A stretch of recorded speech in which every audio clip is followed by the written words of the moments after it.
Hello বন্ধুরা, সবাই কেমন আছো? আজ আমরা 2021 সালে মুক্তি পাওয়া নেটফ্লিক্সের জনপ্রিয় কোরিয়ান একটা web series the squid game total 9টা এপিসোড নিয়ে তৈরি অ্যাবিলিটিস 8.3। গল্পের প্রধান চরিত্র সিএমকে দেখতে পাই। সিএম 10 বছর আগেই একটা কোম্পানি থেকে চাকরি হারিয়ে একটা জায়গায় এখন ড্রাইভারি কাজ করছে। 3 বছর আগে ওর স্ত্রীর সঙ্গে ডিভোর্স হয়ে অন্য আরেকজনের সাথে বিয়ে হয়ে গেছে, আর ওর একটা বাচ্চা ছিল। সে সিওমের স্ত্রীর সঙ্গে থাকে। সিওম আর তার মা একসঙ্গে থাকে। আর সিওমের মেয়ের জন্মদিন, তার জন্য তার মা তাকে কিছু টাকা দিয়ে বলে, এই কিছু টাকা নিয়ে তোমার বাচ্চাকে ডিনার করিও।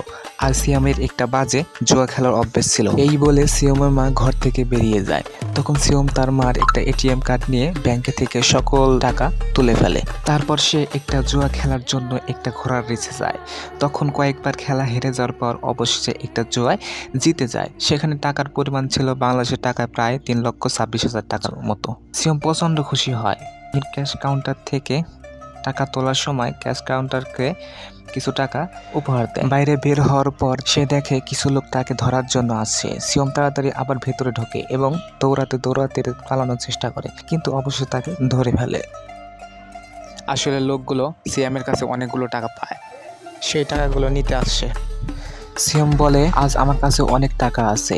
তখন পাওনা টাকা ফেরত দেওয়ার জন্য পকেটে হাত দেয়, কিন্তু পকেটে কোনো টাকা পয়সা নাই, পকেটই ছিল কাটা। সে মনে করে দেখে যে দৌড়ানোর সময় একটা মেয়ের সঙ্গে ধাক্কা লাগে যায়। তখন হয়তো মেয়েটি তার পকেট থেকে তার সমস্ত টাকা কেটে নিয়েছে, কিন্তু লোকগুলো কোনো কথা শুনতে চায় না। সে তখনই তার টাকা চায়। লোকগুলো সিএমকে অনেক মারধর করে। অবশেষে সে 1 মাসের সময় দেয় এবং স্টামে সই নিয়ে তারা চলে যায়।